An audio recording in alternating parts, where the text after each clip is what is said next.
coming at you, and I am back again with the dashboard part 2 of assembly and installation. So we're gonna get that done here quick. We're here with Mike Bradarsky from Premium Interior Restorations. Right there, right there. Can you key up on that? That's the man. He has been a huge help in the assembly process and the dashboard and steering column and just all in all helping out. And I'll tell you what, if you need anything done, he's the guy to call. His information will be at the end. You don't have a YouTube or Facebook site, but he does have an email along with a phone number. You can call him anytime and get whatever you need done. And welcome to another episode of Buzz's Garage!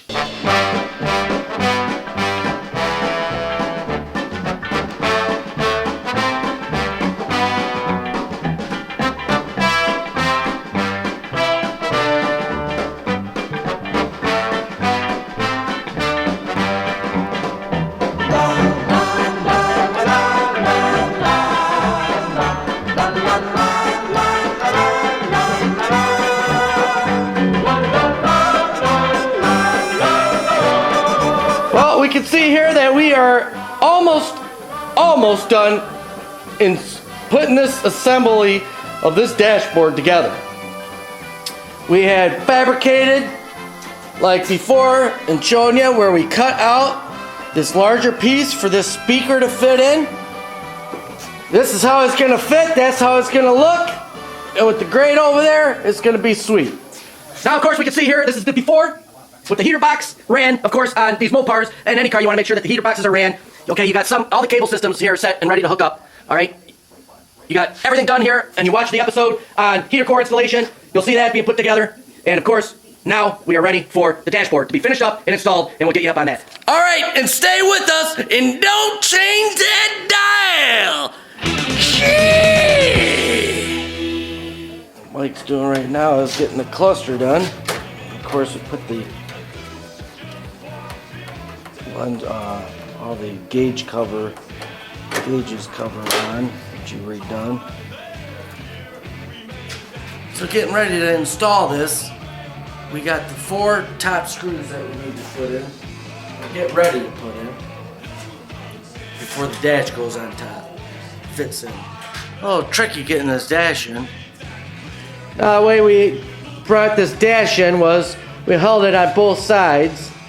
We came in through this way. One guy holding it over on this end, one guy holding it over on this end. And we just placed the dash in place, and we have, remember, the studs here. And on the other side, there's one right there. And then we got these 2 studs. And we have these 2 studs there that this dash actually this whole dash gets pressed up into there, and then these 2 nuts hold this dash from setting down, and so do these. Then once that's done, you have these 4 screws that bolts that actually bolt the dash on, and that dash is on now. Of course, you got these 2 studs there, and that steering column actually fits on that as well, right? Saddle bracket goes saddle bracket, underneath, right? holds it up against the dash. Yep. And then the firewall plate locates it centered in the going out to the engine compartment. And you got these 2 studs that actually put his dashboard frame for assembly frame there was hooked onto. But because of these, we had to take this one out on the driver's side, pop this dash up in order to get it that way. We're just taking them up, and one other thing to recognize was the cables had to be ran up. So these 2 cables, which these 2 cables are for the heater control box. Gotta be looped in through this brake steering piece. What the hell is that piece called anyways? That we've threaded that through, that the steering and the brake pedal. It's just a dash support plate. Oh, okay. It's for impact. Right. Of course, we got this light fixture here, and the way they Just Dashes did this dashboard 25 years ago, you see what Mike's trimming around, and you can see that there's steel there.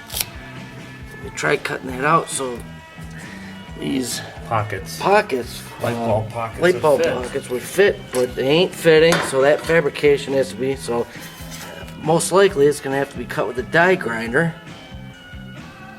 And that means you want to mask off all your cluster gauges so that shavings don't get in there, and when you wipe it down the road to keep things clean, it doesn't scratch the lenses. Well, here we have the issue of this lens cover, and we got it to fit without having to cut, like we were talking about, any of that out, except with some of the full material. But actually, some of the stuff you have to hand fit, and it's missing. Well, of course, you're working. It's hard. It's difficult to try to get this stuff in, but there's some minor fabrication that you have to do on these dash pads when you get these dash pads put on your dashboard frames that you're sending in and getting them done by places like Just Dash and other places that do the actual work of the padding. Now, that to be said, minor fabrication had to be done. As far as we know, everything fits, but until we get all the molding and trim pieces on, we won't know how good everything will fit. Of course, we got inside this inner pocket here, where the windows goes, and things like that. So, you know what? What are you gonna do? The dashboard's in. We got very little to do. I got a lot of work to do still on this. Mike is gone, and he's gonna be back. By that time he's back, we'll have the engine in. And just watch my videos and look forward to seeing the assembly of a 340 small block Mopar engine, which will be done soon, and look out for any of my other videos on my YouTube channel or my Facebook. Until then, this is Barracuda Buzz saying thanks for watching another episode. Cheers!